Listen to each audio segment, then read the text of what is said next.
what we've seen over the last couple of weeks is the new Trump tariffs driving demand for the US dollar, which has pushed the lira to a record low in February. What are you doing now to stabilize the currency, to protect the economy against the threat of further inflation and to attract FDI? Give me an update on where the economy stands right now. Well, thank you. I'm delighted to be in Dubai. Look, it's complicated global backdrop. The best way is to build resilience, and that requires sound policies and structural transformation. When it comes to trade fragmentation, it's quite likely that we will be somewhat resilient, simply because roughly about 62% of our trade is with our FTA counterparts, free trade agreements. And roughly about 80% of trade goes to immediate neighborhood, including European Union, Central Asia, and MENA region. So we're not immune, but I think we're somewhat less vulnerable. That's number one. We do have a 3-year program, and the program is on track. We're delivering fiscal adjustment, we're delivering disinflation. Admittedly, inflation is still unacceptably high, so it's coming down. So you're looking at a combination of a tight monetary policy, tighter fiscal policy, and a very broad structural reform agenda. So those are really key, both in the short run and medium term. No substitute to good policies, sound policies. And we remain committed. I think progress is reinforcing itself. So speaking of lira, in nominal terms, of course, we have high inflation, and it's understandably that lira weakens in nominal terms. But in real exchange rate, real effective exchange rate terms, lira actually has been one of the best performing currencies, simply because disinflation programs incorporate a degree of appreciation, which has happened. But the good news is that external balance has improved. Current account is, deficit is down to like 0.6% of GDP. We have built a lot of buffers, so reserve accumulation is up by about $126 billion over the past year and a half. So there is a fair bit of, as I said, buffers to respond to shocks. I doubt that Turkey would be kind of like in the headlines, simply because we are already subject to high tariffs by United States, and secondly, we have a large deficit vis-a-vis United States. So we don't qualify on any of grounds to become subject of high US tariffs unless there's a political issue. So you're safe from Trump, at least for now. Thank you, yes. Let me ask you then, because Foreign Policy magazine called Turkey's BRICS application a watershed moment in geopolitics, and I want your reaction to this. Of course, Turkey is part of NATO, but it also has strong ties to the EU. So when you think about the emergence of multiple economic blocs, how do you play both sides to ensure that economic policies remain pragmatic rather than political? Look, first of all, we're not a member of BRICS. And even if we were, I don't think it would imply shifting, let's say, let me go straight. Turkey has been firmly anchored to the West in general, European Union more specifically, and that stays so, despite lack of political will in Europe. We are still an accession candidate, and Turkey remains fully integrated through the customs union, through the Council of Europe, through many other, organizations, including, of course, NATO. Turkey is the second largest army in NATO, and so what I'm trying to say is this: of course, in a fragmented world, in a multipolar world, Turkey will invest in regional integration, and that's in our interest, and that's why we want to have a free trade agreement with GCC. We want Syria to stabilize. We have good relations with North, with Russia, but Europe remains our core partner. We remain firmly anchored to Europe, despite some political misgivings. BRICS is a platform, only a dialogue platform. So is G20. So it's not a customs union. It's not a free trade area. So that's why I don't think we should put too much thought in this. And but we understand the world is shifting, and I think regional integration will be a key component of combating fragilities associated with fragmentation. I'll bring His Excellency Faisal Al Ibrahim in on this. Your Excellency, what benefit would BRICS membership have for Saudi Arabia if and when Saudi Arabia joined? So thank you very much, Dan, and it's a great pleasure to be here. I also want to take this opportunity to thank His Excellency Abdullah for inviting me, and to the UAE government and the World Government Summit team for this amazing convening of global leaders, private sector leaders, and technology leaders in one place. This is very high, let's say, energy that is needed today. Maybe to answer your question, I'll just take a step back. I think to build on His Excellency's comment, dialogue is important. So it's important for the kingdom, important for the world today, not just, if you think of collaboration as something important, but also take a step back and say making sure that dialogue continues is also important. Building common ground, protecting common ground, fighting for more common ground is also important. And this is a process that is long-term and takes a lot of effort and consistency. The kingdom is always invested in global dialogue and fostering more global dialogue. We've demonstrated that throughout our history, but specifically since Vision 2030.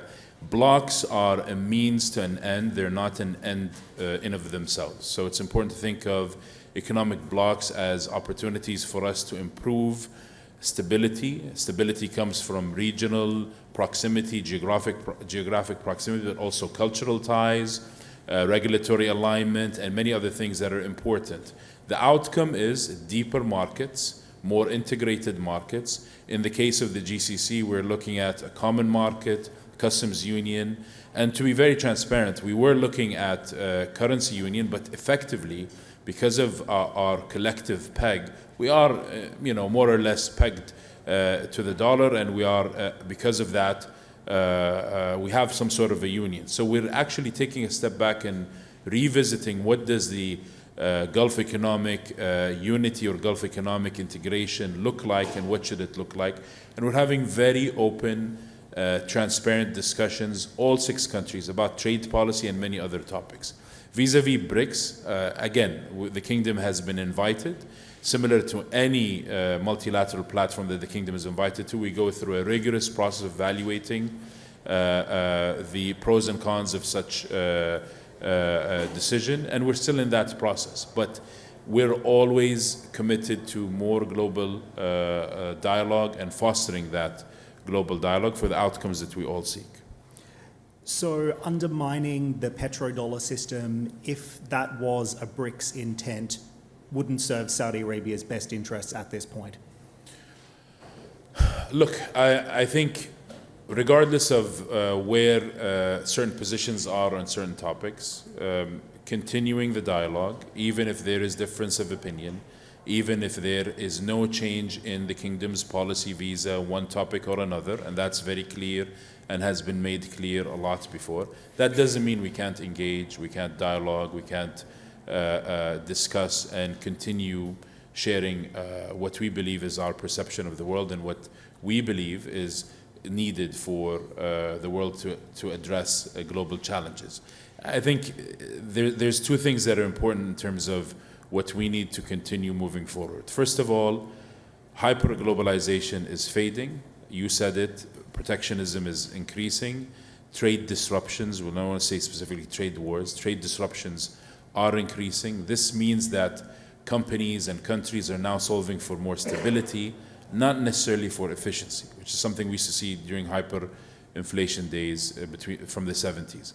This means that we will be operating less than our potential and less than our optimal output, which means we will be operating at a loss. And the world, the global economy today, projected to grow at 3.3% in 2025 from 4% historically, can't afford it. This small difference is trillions of dollars. We can't afford not to continue to engage, continue to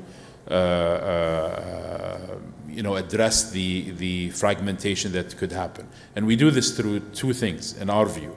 One, multilaterally, we need to move away from solving for the least common denominator, move away from watered down consensus that is not impactful and that does not solve the problem, and move away from really just trying to please all parties to focusing on meaningful discussions that solve the actual problem that the world is facing. That's how multilateralism will come back and grow. Bilaterally, the solution is being honest with each other. We are in the Saudi government, ministers among themselves, and we talked about this recently, are very candid and very respectful, but very candid and critique each other. And I think governments bilaterally should develop that strong relationship to be able to comment and support and give each other feedback. And I think that will create the shift needed in global dialogue. Your Excellency, thank you. Let's get the UAE perspective on this as well. Your Excellency, do you agree with your good colleague in Saudi Arabia? And how can the UAE maintain its position as a global economic hub while deepening its own integration into BRICS and these other economic blocs? Thank you, first of all, Dan, and the audience as well, for joining us today, and the panelists on the stage and the panelists before us for joining the Economic Forum here in the World Government Summit. I think I advocate what my colleagues here on the panel has mentioned, the dialogue. Dan, this year is a very optimistic year. 3.3% IMF, expected growth for the world. What was last year? What was the last year before that? We were at 1 or 2% global outlook. Today we're talking about 3.3, and the UAE is expected to grow between 4, 5, maybe 6% in non-oil GDP. That's a huge optimistic of moving. Now, where does it come from? It comes from dialogue. It comes from the kind of economic environment friendly, the UAE's policies that has been in place, from the comprehensive economic partnership agreement that we have signed with Turkey, with Indonesia, and as well when we want to reach about 26 of these. Now, we talk about opening the world. Now, what we need to really focus on is the export complexity, economic complexity of our exports. Now, when we look at the exports of the UAE or the region, we are maybe top 5 in oil and gas and petrochemicals and a little bit of steel, aluminum, and gold here and there. But we need to really deepen our export complexity to really redesign the global supply chain of it. So how does the GCC and the UAE can play a role in really complex our exports? And that's a vital importance that we want to add to our economy at the moment. We want to, what I mean by complexity is, I mean the part where there is a unique factory that produces a product, one in the world, is located here. And that's the complexity that we want. We don't want to be just exporting products, but we want to add this complex. I want to be the guy who's being called the complex minister, right? I want to be the person who really complex the economy, and that's where it actually will benefit. Why? The benefit of complexity will bring in high productivity rates, because to produce such complex products, you need high-skilled labor to produce them. And to produce them, that's where you need to increase productivity growth as well, while you grow your economy. Now, that's the kind of leverage we would like to bring in, and how can we actually do that across the region, integrated as well with our neighbors, integrated in the region. I really believe in what His Excellency Simsek mean in the aspects of integration in the region, because that will redesign supply chain. Now, we spoke about tariffs and the world trade wars that's happening. Yes, but with complex exports, the UAE and the region will have to be part of the world global trade routes, because that complexity of products will need to be an objective for us to grow. So not just 4 to 5%. It's not about bringing 32 billion FDI inflow. We want to reach more than that. But how can we bring more FDI inflow and more export of complexity of the economy? And we've definitely seen the UAE signing more economic partnership agreements over the last few months. 26 is the target. Indeed. 46 is the target. 26. Yeah. And we're about above 20 at the moment. So how do you see that evolving, and what's the best opportunity for the UAE to improve the complexity of the economy, as you say, over the next decade? So the complexity of the economy exports is really focusing on the future technological advanced industries. That really focuses on advanced manufacturing, not on the manufacturing side, but advanced manufacturing. And there's a lot of technology there. There the UAE can really place incentives, can really place a goal, policies around them as well, and really invest and bring FDI inflow in that kind of complexity. Now that will add the cream de la creme on the economy, right? The economy will be on autopilot. The economy of the UAE consists of aviation, about 15 to 16%, consists of logistics, about the same. We have tourism, which reached about 12%. Oil and gas is about 25%. We're about 75% non-oil. So when we talk about what does the UAE wants to focus on, we want to focus on more complex, creating new economies around that. Space, for instance. Space economy is a complex as well. How do we focus on creating a space industry and a space cluster that will really regenerate as well? And the UAE have a huge space program to Mars, to the moon, to the outer stars. I think that's something as well the UAE can play a big role as well in the science and technology and life sciences globally around space. Thank you, Your Excellency. And I wanted to bring in His Excellency Hartarto in on this as well. Sir, I mentioned before that Indonesia is the largest economy in Southeast Asia, plays a really critical role in regional trade agreements as well. How concerned are you by what you're seeing coming out of the United States right now and the prospect of an escalation in tensions between the US and China on trade? I think first of all, ASEAN is one of the largest 3.3 trillion economics with 630 million people. So I think in the last 2 decades has been playing critical role as a buffer for the trade between US and China. And if we see the war between China and US has been everlasting war. That's what we call the war to get who will be number one in the economics. But if you see in the purchasing power parity, now China is already higher than the US. And Indonesia, based on purchasing power parity, is already becoming 3.8 trillion economy. So it's number 8 in the global world. So I think making a stabilization politically in ASEAN is very important to become a shock absorber, as well as for making the global trade running, because 40% of trade done via ASEAN on the Asia and Pacific, including in the Indian Oceans. Of course, there is a choke in Taiwan, which is Taiwan also get some support from the US. But I think there is intertwined interest between the business people in Taiwan and China and in the US, especially on the semiconductor front. So there is 90% semiconductor is from China, and probably more than 60% invest through a Taiwan company. So I think that's another game going forward. But for Indonesia, I think to maintain the stability, we are a friend of everyone. We are a friend of US. During Biden, we signed the Indo-Pacific Economic Framework. We signed 3 pillars, supply chain, green economy, fair economy.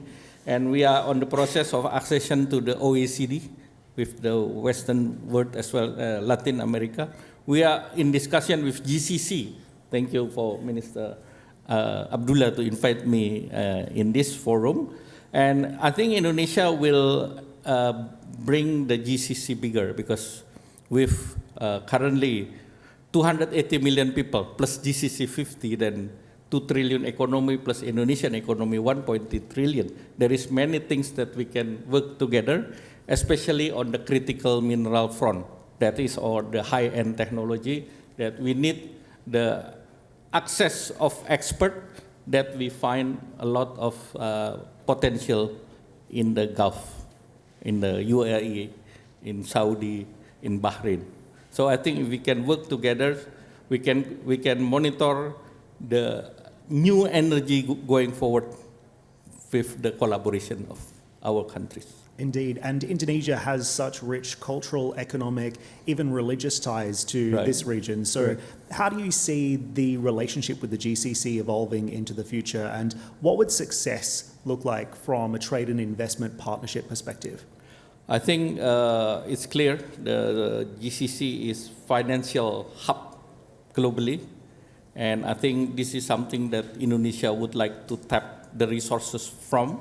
And Indonesia is very close, our leaders, the President Prabowo and all the leaders in UAE, Saudi, and Bahrain. So I think it's just a matter of commitment for us to work together, because there is no competition. Between us is a lot of synergy, and we would like that the GCC not only looking for the north, but also looking into the southeast. Absolutely. Okay, we are unfortunately rapidly running out of time, so we'll have to leave the conversation there. But Your Excellencies, thank you so much for being here today. We really appreciate it. And ladies and gentlemen, please again make them feel welcome.